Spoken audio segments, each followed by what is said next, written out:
Hello everyone, I hope कि आप सभी अच्छे होंगे। तो इस वीडियो में हम मॉडल ऐसे को डिस्कस करेंगे। तो ये जो क्वेश्चन है ये 68th बीपीएससी मेंस का क्वेश्चन है, जो 3 सेक्शन में ऐसे का पेपर आता है।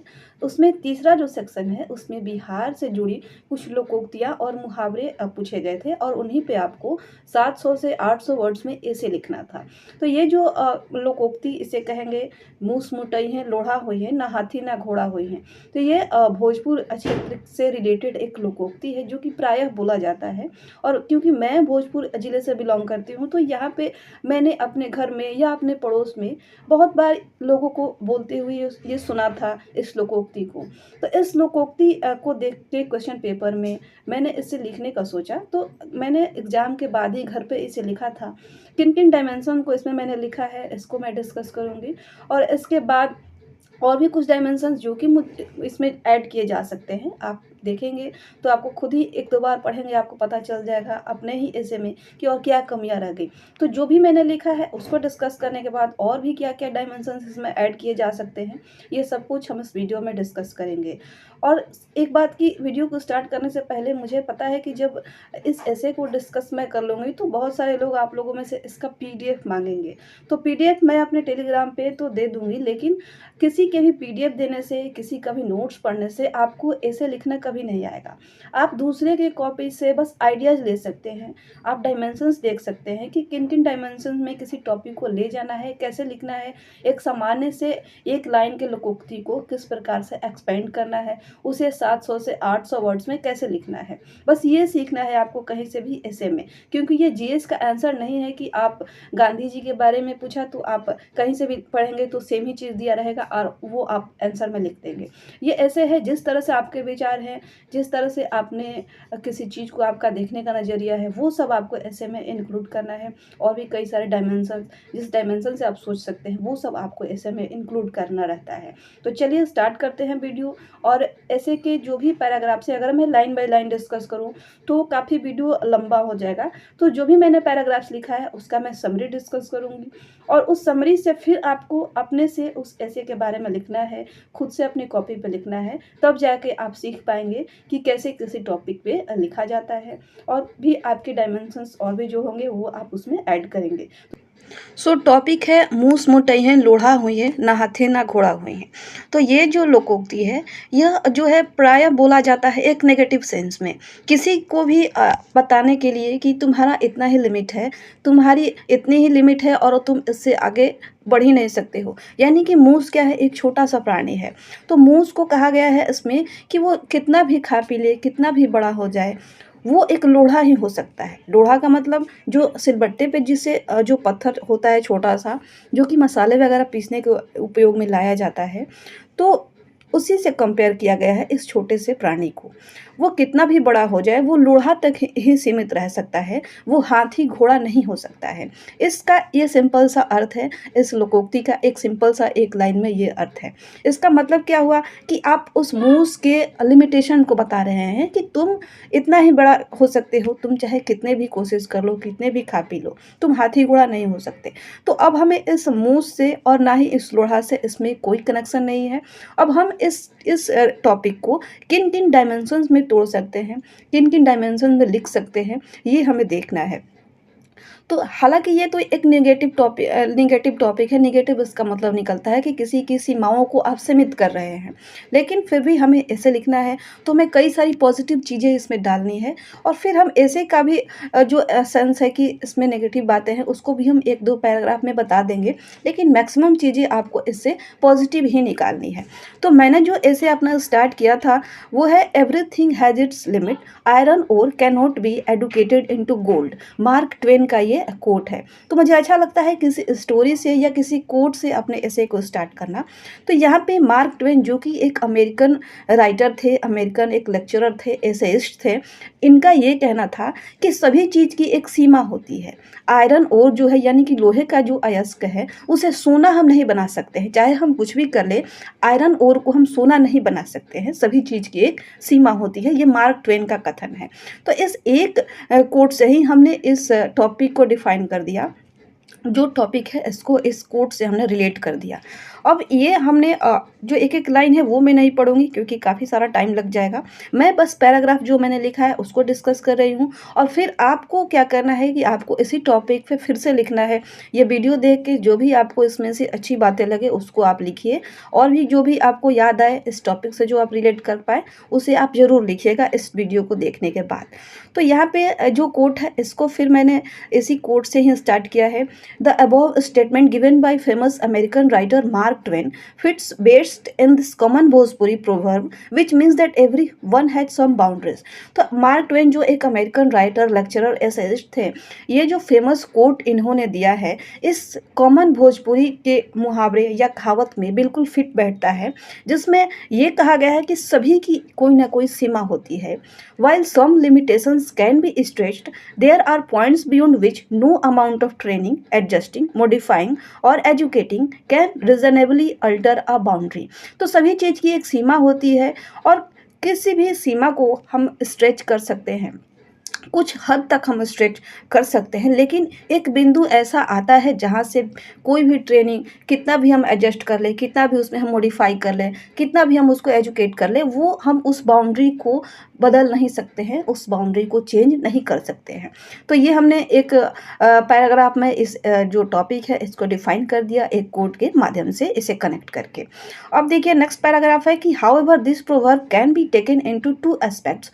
On one hand it decides the limit of a certain thing and in other it is like limiting the abilities of a person. तो इस प्रोवर्ब में हम दो एस्पेक्ट में इस प्रोवर्ब को, इस लोकोक्ति को देख सकते हैं। एक तरफ तो किसी चीज़ की एक सीमाओं को ये बता रहा है कि तुम बस इतना ही कर सकते हो, and in another it is like limiting the abilities of a person. और दूसरी तरफ हम किसी भी पर्सन को किसी भी चीज़ के जो एबिलिटीज हैं, उसकी जो योग्यता है, उसको हम एक सीमा में बांध रहे हैं कि तुम इसके आगे जा ही नहीं सकते हो। तो एक तरह से एक चैलेंजिंग टास्क हो गया ये कि तुम इसके आगे अब नहीं जा सकते हो। तो किस तरह से आदमी अपने एबिलिटी से, अपने काबिलियत से, अपने विश्वास से किस तरह से किसी भी सीमा को तोड़ सकता है, उससे आगे जा सकता है। मूस लोढ़ा ही नहीं, हाथी घोड़ा भी हो सकता है। कैसे हो सकता है, ये सब कुछ अब आपको इस ऐसे में डिस्कस करना है। नेक्स्ट मैंने एक स्टोरी लिखा है, ये स्टोरी आपने बहुत बार सुना होगा, तो इसी स्टोरी को मैंने यहाँ पे रिलेट किया है। मैं इस स्टोरी का जो समरी है वो डिस्कस कर देती हूँ कि दो भाई थे, एक का उम्र 3 साल का था और एक का उम्र 10 साल का था। काफ़ी बार आपने ये स्टोरी सुना होगा, मैंने भी सुना था, और इसी स्टोरी को मैंने इस ऐसे में इंक्लूड किया। तो 3 साल का और 10 साल के उम्र के दो भाई थे, दोनों खेल रहे थे किसी फील्ड में। अचानक क्या हुआ कि जो 10 साल का बड़ा वाला भाई था वो कुएं में गिर जाता है। अब छोटा भाई इधर उधर हेल्प के लिए चिल्लाता है, कोई भी उसे नहीं दिखाई देता है जो उसकी हेल्प करे। तो वो क्या करता है कि अपने भाई को बचाने की खुद ही कोशिश करता है, रस्से से उसे खींचने की कोशिश करता है। लेकिन एक 3 साल का बच्चा कैसे 10 साल के बच्चे को कुएं से खींच सकता है। लेकिन फिर भी उसने बहुत कोशिश की, कई सारी कोशिशें उसकी नाकाम हुई। लेकिन फिर फिर उसने जब देखा कि उसके भाई की जान खतरे में है, वो अपने पूरे ताकत को झोंक दिया, अपनी पूरी एनर्जी लगा दी अपने भाई को बचाने के लिए, और अंत में वो अपने भाई को बचाने में सफल रहा। तो ये तो भाइयों की कहानी थी। अब जो दोनों भाई जब घर आए तो उन्होंने इस स्टोरी को, जो उन्होंने फील्ड में उनके साथ जो घटित हुआ था, इस घटना को उन्होंने गांव वालों लोगों के सामने, परिवार वाले के सामने ये सब रखा, ये सब बात को। तो कोई भी ये मानने को तैयार नहीं था कि कैसे एक 3 साल का बच्चा एक 10 साल के बच्चे को कुएं से बाहर निकाल सकता है, वो भी अकेले। कोई भी ये मानने को तैयार नहीं था। सबको लगा कि ये मनगढ़ंत कहानी बता रहे हैं। लेकिन उन्हीं में से, उस भीड़ में से ही एक वृद्ध व्यक्ति थे जिन्होंने कहा कि नहीं, ये पॉसिबल हो सकता है, ये संभव हो सकता है, इस बच्चे ने ऐसा किया होगा, ये झूठ नहीं बोल रहा है। ये इसलिए क्योंकि वहाँ पे इसके लिमिटेशन को, इसके सीमाओं को, इसके काबिलियत को कोई बताने वाला नहीं था कि तुम्हारी सीमा इतनी ही है, तुम अभी 3 साल के हो, तुमसे कुछ नहीं हो सकता है, तुमसे इतना भारी काम नहीं हो सकता है। तो इस सीमा को बताने के लिए वहाँ पे कोई प्रेजेंट नहीं था, और इस लड़के ने अपनी पूरी ताकत लगा दी होगी क्योंकि इसकी भाई की जान खतरे में थी। तो अपनी पूरी ताकत, अपनी पूरी एनर्जी लगा के ये अपने भाई को बचा लिया होगा। तो ये स्टोरी है जिसको कि मैंने लिखा है। अब आपका मीडियम हिंदी हो या आपका मीडियम इंग्लिश हो, आप इस स्टोरी को नरेट कर सकते हैं यहाँ पे। अब नेक्स्ट पैराग्राफ मैंने स्टार्ट किया है एक क्वेश्चन से कि what can we learn from this story. इस कहानी से, ये जो कहानी हमने अभी नरेट किया, इस कहानी से हमें क्या सीख मिलती है, इस कहानी से हम क्या सीख सकते हैं। तो simply we can conclude that it is good to try beyond our limits to make impossible things possible. तो यह इस स्टोरी से हम यही कंक्लूजन निकाल पाते हैं कि हमें अपने सीमाओं से ऊपर बढ़ के काम करना चाहिए। जो भी हमारी लिमिट्स हैं उसे आगे बढ़कर काम करना अच्छा होगा, ताकि हम जो भी असंभव कार्य हैं उसको भी संभव बना सकें। अब नेक्स्ट पैराग्राफ है कि nothing is impossible in this world. इस वर्ल्ड में, इस संसार में कुछ भी इम्पॉसिबल जैसा चीज़ नहीं है। हम अपने स्ट्रॉन्ग डिटर्मिनेशन से, दृढ़ निश्चय से, जो हमारा जो दृढ़ निश्चय है उसकी बदौलत हम कोई भी पॉसिबल चीज़, किसी भी असंभव कार्य को संभव बना सकते हैं। इस नेक्स्ट पैराग्राफ में मैंने इसको डिस्क्राइब किया है। नेक्स्ट है, Napoleon Bonaparte once remarked that the word impossible is found in the dictionary of fools. We can make anything possible with will power, faith and strong determination, and to prove this we have immense number of examples। तो Napoleon Bonaparte ने एक बार कहा था कि जो असंभव शब्द है वो मूर्खों की डिक्शनरी में, मूर्खों के शब्दकोश में पाया जाता है। हम किसी भी असंभव चीज़ को, किसी भी चीज़ को संभव बना सकते हैं अपने विल पावर से, अपने विश्वास से, अपने दृढ़ निश्चय से। और इस बात को प्रूव करने के लिए हमारे सामने, हमारे आसपास कई सारे ऐसे एग्जाम्पल्स हैं, कई सारे उदाहरण हैं जिससे हम इस बात को प्रूव कर सकते हैं कि कोई भी चीज़ जो है वो असंभव नहीं है। अब नेक्स्ट पैराग्राफ है, if we compare the past of human beings from origin to present day. जब से मानव जाति का उद्गम हुआ, जब से मानव जाति इस पृथ्वी पर आए, उस समय से लेकर आज के समय को हम कंपेयर करें तो हम देखते हैं कि कितने आगे हम बढ़ गए हैं, कितना विकसित हो गए हैं हम। इस सवाल का जवाब देने के लिए कि कितना हम विकसित हो गए हैं, कितना आगे आ गए हैं, इस सवाल का जवाब देने की ज़रूरत नहीं है, क्योंकि सब कुछ हमारे आंखों के सामने है। Everything is in front of our eyes.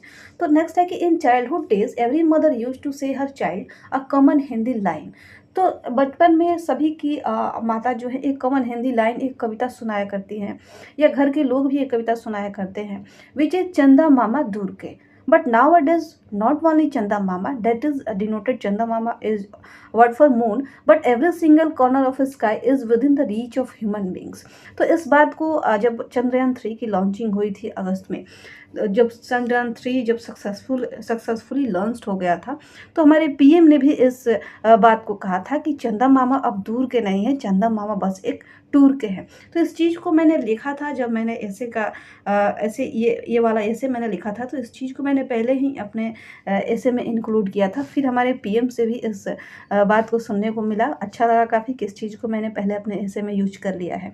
तो बचपन में सभी माता जो है अपने बच्चों को ये सिखाती हैं चंदा मामा दूर के, लेकिन वो जो चंदा मामा है, वो जो चंद्रमा है, वो वहाँ तक ही सिर्फ मनुष्य नहीं पहुँचा है, बल्कि आकाश का एक एक कोना, स्काई के सिंगल कॉर्नर पे जो मानव का है वो रीच है, मानव वहाँ तक पहुँच गया है। The height of Mount Everest seems smaller before the wills of human beings. यहाँ तक कि जो माउंट एवरेस्ट है उसकी ऊंचाई भी मनुष्य की इच्छा शक्ति के सामने छोटी दिखाई पड़ रही है। और रिसेंटली यहाँ पे हमने एग्जांपल दिया है कामी रीता शेरपा का, जिन्होंने 28 बार, जो कि रिकॉर्ड है, 28 बार उन्होंने माउंट एवरेस्ट पे चढ़ाई की है, माउंट एवरेस्ट पे उन्होंने फतह हासिल की है। तो ये 28 बार उन्होंने ये काम कर लिया है। तो ऊंचाई कोई मायने नहीं रखता। जब मनुष्य की इच्छा शक्ति बड़ी हो तो एवरेस्ट की ऊंचाई भी उसके सामने छोटी पड़ जाती है। आकाश का एक एक कोना जो है मनुष्य की पहुंच में अभी आज के समय में है। ये हमने एग्जांपल दिया। लेकिन अब नेक्स्ट पैराग्राफ हमने क्वेश्चन से स्टार्ट किया है, how can this became possible. तो ये सब कैसे पॉसिबल हो पाया, हम एक आकाश के कोने में पहुंच गए, हम माउंट एवरेस्ट की ऊंचाई को नाप दिए हमने मनुष्यों ने, तो ये कैसे संभव हो पाया। It is only because we the human beings tried beyond our limits, cross the limits of thoughts of our past and applied it in every field. वो इसलिए संभव हुआ कि हम मनुष्यों ने अपने लिमिट्स को क्रॉस किया, अपने सीमाओं से आगे बढ़कर कोशिश की, अपनी सोच की सीमाओं का दायरा बढ़ाया, और अपने जो पास्ट में हमने जो उसको सीखा उस पास्ट के सीमाओं को हमने क्रॉस किया, और इस चीज़ को हर फील्ड में अप्लाई किया और तब जाके हर फील्ड में मनुष्य जो है वो सक्सेस उसे मिला है। As a result we are developing day by day, और क्योंकि हमने अपनी सीमाओं से आगे बढ़कर कोशिश की, अपने सीमाओं से आगे जो जाने की कोशिश की, तो हम दिन प्रतिदिन जो है वो विकसित हो रहे हैं। लेकिन क्या होता अगर हम कोशिश ना करते? What if we had not tried? क्या होता जब हम ये कोशिश ही ना करते, अपनी सीमाओं से आगे सोचने की, अपनी सीमाओं से आगे जाने की कोशिश ही ना करते? Can we imagine that situation how and from what condition human have developed? तो क्या हम उस स्थिति को इमेजिन कर सकते हैं, उस स्थिति की कल्पना कर सकते हैं कि किस स्थिति से मनुष्य जो है वो आज के विकसित मनुष्य दिखाई देते हैं, वो कैसे कैसे स्थिति से गुजरे हैं। कच्चे मांस खाना, पत्तियों से बने हुए कपड़े पहनना, जो एनिमल्स है, पशु हैं, उनके जैसा जीवन व्यतीत करना, इन सब स्थितियों से गुजर कर आज हम जो मनुष्य हैं वो इतना विकसित हो गए हैं।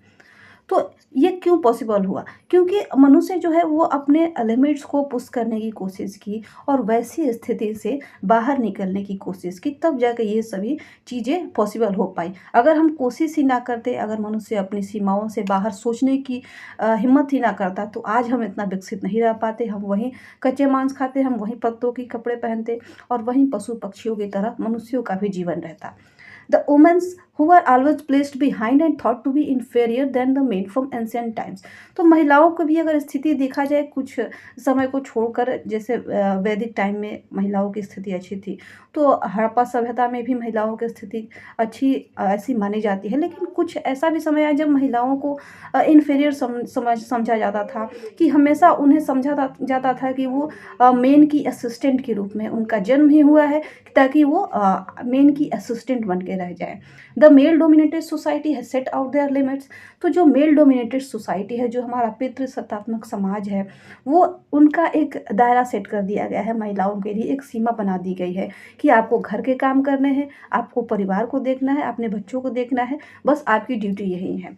लेकिन हमारे सामने ऐसे कई सारे एग्जाम्पल्स हैं, कई सारे उदाहरण हैं जहाँ महिलाओं ने अपनी सर्वोच्चता को सिद्ध किया है। अपने सफलता के झंडे उन्होंने हर फील्ड में गाड़ा है आज की अगर डेट में देखा जाए तो। और घर के कामों को, घर को संभालते हुए महिलाओं ने हर फील्ड में अपना झंडा गाड़ा है। They are planting their flags of success in every field apart from taking care of their household chores.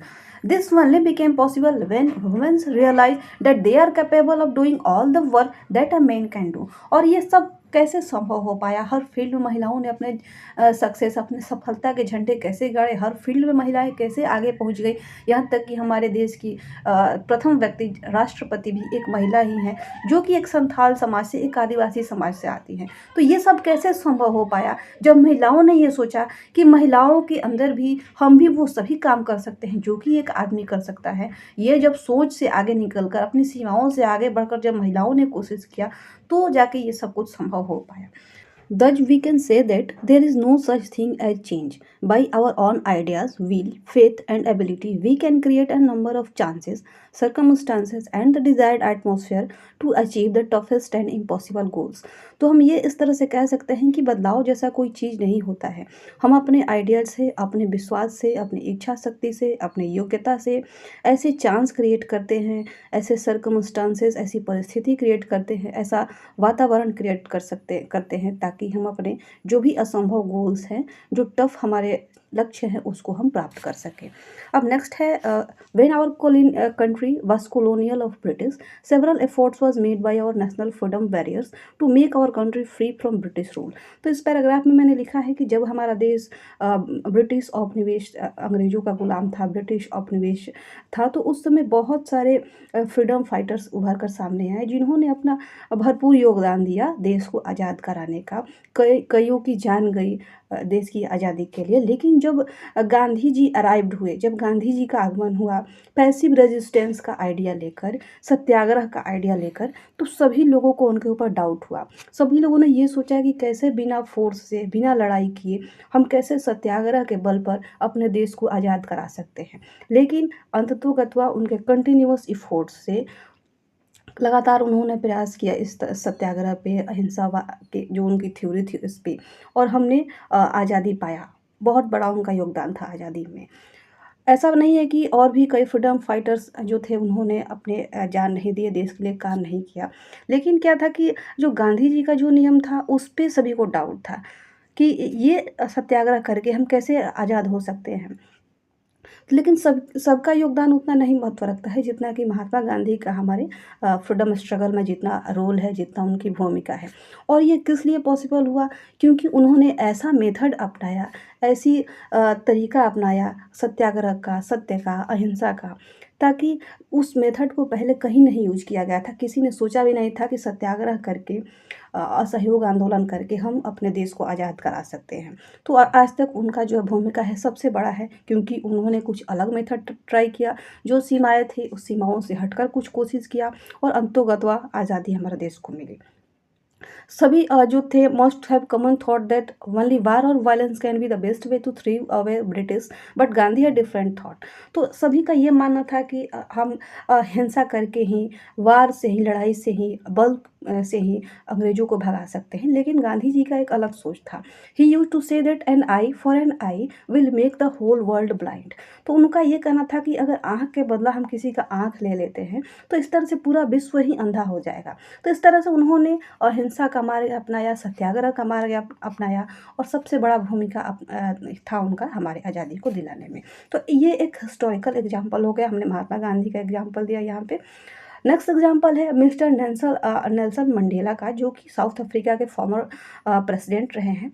तो इन्होंने एक लंबा लड़ाई लड़ा था अपार्थाइड, जो कि काले लोग हैं इनके विरुद्ध। इन्होंने जो उनके साथ जो भी उनके साथ दुर्व्यवहार किया जाता था उसके विरुद्ध इन्होंने लड़ाई लड़ा था। कई सालों तक ये जेल में भी बंद थे, कई बार इन्हें फेलियर्स भी मिला, कई बार इन्हें प्रताड़ित किया गया, लेकिन अपने स्ट्रॉन्ग विल पावर से नेल्सन मंडेला जो थे अपार्थाइड के विरुद्ध वार को इन्होंने जीता, उसमें सफलता प्राप्त की और काले लोगों को भी अपना हक दिलाया इन्होंने। तो नेल्सन मंडेला का भी एक एग्जाम्पल इसमें लिखा जा सकता है। All the famous personalities became successful in their desired work only because they always had their own vision to look at the problems and they never heard what others are saying। तो जितने भी famous personalities हुए, जितने भी प्रसिद्ध व्यक्तित्व हुए, वो इसीलिए सफल हो पाए अपने, उनका जो डिजायर्ड, उनका जो इच्छित लक्ष्य था उसमें वो इसीलिए सफल हो पाए क्योंकि उनका किसी भी समस्या को देखने का एक अलग विज़न था, एक अलग नज़रिया था और उन्होंने ये कभी ध्यान नहीं दिया कि दूसरे क्या सोचते हैं, दूसरे क्या करते हैं। नेक्स्ट है कि समवन हैज सेड, कुछ किसी ने ऐसा कहा है कि two men look through the same bars, one sees the mud and other sees the star. मतलब एक ही बार से, एक ही खिड़की से दो लोग देखते हैं बाहर, एक को बाहर कीचड़ दिखाई देता है जबकि दूसरा स्टार्स देख लेता है। तो इस तरह से जो अच्छे लोग होते हैं वो किसी भी आपदा में भी वो अपना अवसर खोज ही लेते हैं। It means optimist sees an opportunity in every calamity whereas pessimist sees a calamity in every opportunity. तो सभी आपदा में मौका जो ऑप्टिमिस्ट लोग होते हैं वो खोज लेते हैं और सभी मौके में आपदा ये पेसिमिस्ट लोग होते हैं वो उनका हमेशा बहाना ही रहता है। The above lines proved true during corona pandemic when the whole world was suffering from a serious viral disease calamity। तो यहाँ पे मैंने कोरोना का एग्जाम्पल लिया है कि जब पूरा विश्व कोरोना की महामारी से तंग आ चुका था, बहुत सारे लोग इधर उधर मर रहे थे, सभी लोग हॉस्पिटल वगैरह, लॉकडाउन भी लगा था। तो इस परिस्थिति में कुछ लोग जो थे वो अपने आप को घर में बंद कर लिए, लेकिन उसी टाइम पे कुछ हमारे साइंटिस्ट, कुछ हमारे डॉक्टर्स मिलके कुछ ऐसा उन्होंने वैक्सीन मिलकर बनाया और भारत का भी इसमें नाम लिया जा सकता है। बहुत अच्छा भारत ने वर्क किया, वो अपने देशवासियों के लिए नहीं बल्कि और भी दूसरे भी विश्व के देशों के लिए वैक्सीन प्रोवाइड किया और लोगों की जान बचाने में बहुत ज़्यादा हेल्प हुआ। तो इस तरह से कई लोग जो थे इस समय घर में बैठे थे और कई लोग वैक्सीन का खोज कर रहे थे। तो उस आपदा में भी उन्होंने एक अच्छा अवसर खोजा, लोगों के जान बचाने का एक अच्छा मौका देख के और वैक्सीन का निर्माण किया गया और फिर हमने कोरोना जैसी महामारी को भी मात दिया। तो ये एक एग्जाम्पल हो गया कोरोना से। Same applied in the field of education during pandemic. अब जब शिक्षा के क्षेत्र में भी देखा जाए तो जब कोरोना पैंडमिक था तो ऐसा लगा सभी को कि अब बच्चे पढ़ेंगे कहाँ कहाँ स्कूल जाएंगे। लेकिन उसी टाइम में क्या हुआ कि ऑनलाइन एजुकेशन ड्रास्टिकली, मतलब पढ़ाने में या पढ़ने का जो तरीका है, पढ़ाने का जो तरीका है उसमें ड्रास्टिक चेंज देखा गया कि सब लोग अब ऑनलाइन मोड में शिफ्ट हो गए। मैंने अपने गाँव गाँव में भी छोटे-छोटे बच्चों को कहते हुए सुना था कि वो अपनी मम्मी का, अपने पापा का फ़ोन ले लेके वो कि स्कूल में हमारे क्लास चल रहा है, हमें पढ़ाई करना है। तो वैसे जो था वो पढ़ाने का तरीका चेंज हो गया।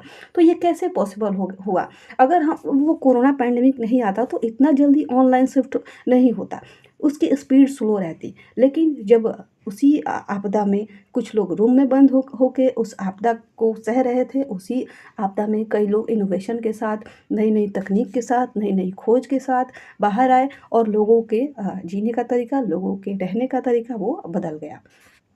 This innovation only became possible when human pushed up there limits. और ये सारे जो खोज हुए, ये सारे जो नवोन्मेष हुए, वो कैसे हुए?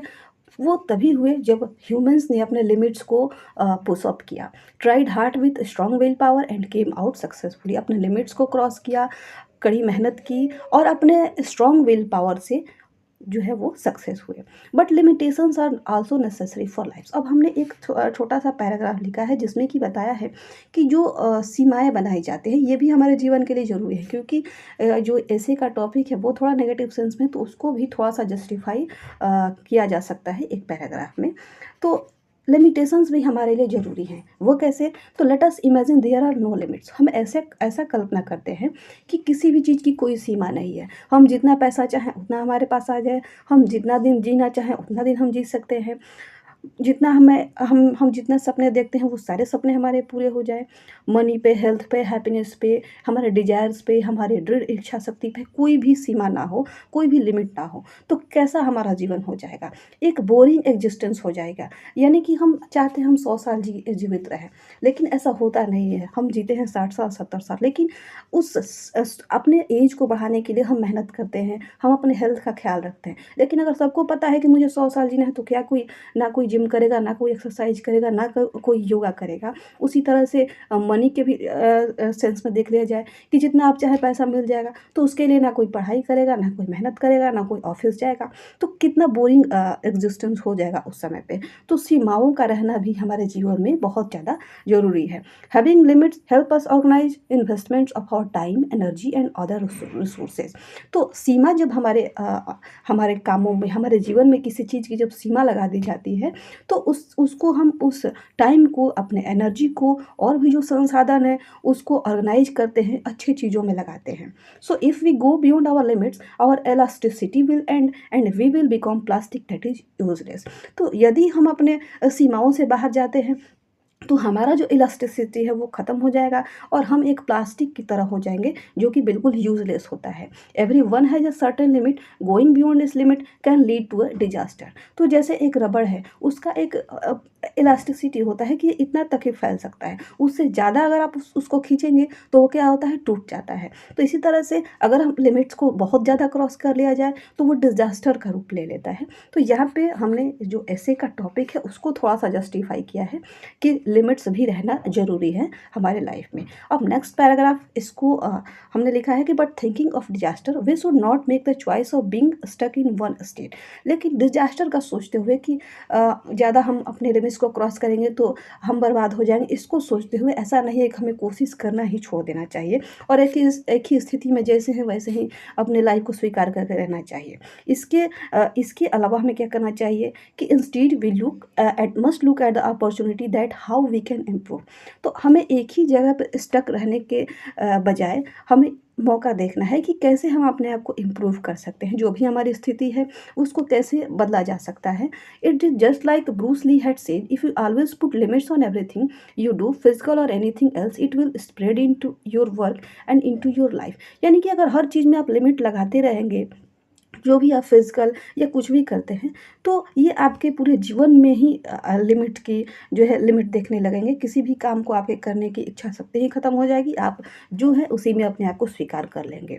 तो उन्होंने, ब्रूस ली ने कहा है कि there are no limits, there are only plateaus and you must not stay there, you must go beyond them. यानी कि कुछ भी लिमिट नहीं होता है किसी भी चीज़ का, हमेशा आपको उससे आगे जाने की कोशिश करनी चाहिए। Finally it is up to us that how we are suppose choosing to live our lives, having set on one state or rise above a situation and be the best। तो ये अब फाइनली हम कह सकते हैं कि ये हमारे ऊपर है कि कैसे हम अपने जीवन को जीना चाहते हैं, एक ही जगह पर स्टक रह के, एक ही स्थिति में रह के, या उस सिचुएशन से बाहर निकल के जो कि हमारे लिए बेस्ट से भी बेस्ट हो सकता है। It is all about continuously improving. और ये सब कुछ मिला के यही कहा जा सकता है कि जो भी स्थिति है उस स्थिति को सुधारने के लिए हमें कंटिन्यूअस मूविंग पोजीशन में, कंटिन्यूअस इम्प्रूविंग पोजीशन में रहना चाहिए। जो भी स्थिति है उससे हमेशा आगे की सोचनी चाहिए। देयर आर नो एंड्स और perfection, when we reach a certain level of success we need to ask ourself. तो कुछ भी किसी भी चीज़ की एंड नहीं होती है, किसी भी चीज़ की एंड पॉइंट नहीं होता है। हमें हमेशा सोचना चाहिए, एक सर्टेन लेवल ऑफ सक्सेस पे हम पहुंच जाते हैं अगर, किसी भी चीज़ की कोई परफेक्शन या एंडिंग नहीं होती है। किसी भी सर्टेन परफेक्शन पे अगर हम पहुंच जाते हैं, किसी लेवल ऑफ सक्सेस पे हम पहुंच जाते हैं, तो उस टाइम पे हमेशा हमें अपने आप से पूछना चाहिए what more can we do to be better. और हम क्या कर सकते हैं जिससे कि हम और भी ज़्यादा बेटर हो सके, और भी हमारा इम्प्रूवमेंट हो जाए, और भी हम अपने आप को इम्प्रूव कर सकें। So we should always aim for excellence in everything we do. तो इस तरह से हमेशा हमें एक्सीलेंस की तरफ लक्ष्य करना चाहिए कि जो भी हम काम कर रहे हैं उसमें हम कैसे बेटर से बेटर और बेस्ट हो सकते हैं। नेक्स्ट लाइन और लास्ट लाइन है, go beyond the state of success and challenge yourself, don't think about the limits, go beyond them. तो स्टेट ऑफ सक्सेस और चैलेंज अपने आप को दीजिए, और कभी भी सीमाओं से ऊपर उठ के सोचिए ही मत, उसको पार करने का भी हिम्मत रखिए। बस सोचिए ही नहीं कि हमें अपनी सीमा को पार करना है, उस सीमा को पार करने का हिम्मत भी रखिए और उसके लिए कोशिश भी जारी रखिए। तो ये मेरा एंड है इस ऐसे का, इतना ही मैंने लिखा है। लेकिन इस ऐसे को बार बार पढ़ने के बाद मेरे माइंड में कुछ और भी एग्जाम्पल्स आए जिसमें कि हम ऐड कर सकते हैं। जैसे हम हिस्ट्री से अगर देखें तो चंद्रगुप्त मौर्य का एग्जाम्पल ले सकते हैं। कैसे उस छोटे बच्चे को चाणक्य ने देखा और उस छोटे बच्चे ने धनानंद के, नंद वंश के इतने बड़े साम्राज्य को उस छोटे से बालक के हेल्प से ख़त्म कर दिया गया। तो चंद्रगुप्त मौर्य और चाणक्य का यहाँ पे एग्जाम्पल लिया जा सकता है। दूसरा एग्जाम्पल हम दे सकते हैं पाणिनि का, जो कि बहुत बड़े ग्रामरियन हुए। तो उनको उनसे गुस्से में आकर उनके गुरुदेव ने एक बार बोल दिया कि तुम्हारे हाथ में तो विद्या की रेखा ही नहीं है, तुम कभी पढ़ाई कर ही नहीं सकते हो, तुम्हारे हाथ में विद्या की रेखा ही नहीं है। अगर उस बात को उस समय पाणिनि मान लेते तो आज हमारे सामने इतने बड़े व्याकरणविद नहीं हो पाते। लेकिन पाणिनि ने अपने जो सीमा उनके लिए, गुरु ने उनके लिए बना दिया कि तुम्हारे हाथ में विद्या की रेखा नहीं है, तो वो अपने हाथ में विद्या की रेखा धारदार हथियार से काट के अपने हाथ में विद्या की रेखा बनाया, और उसी विद्या की रेखा के दम पे कि नहीं मैंने अपने हाथ में विद्या की रेखा बना ली है, और इतने बड़े व्याकरणविद होकर हमारे सामने उभर कर आए। तो ये दूसरा एग्जाम्पल है जो कि इसमें यूज किया जा सकता है। और भी एग्जाम्पल है, जैसे हम इसरो का एग्जाम्पल ले सकते हैं। पहली बार जब इसरो का रॉकेट लॉन्च किया गया था तो साइकिल से वो आया था।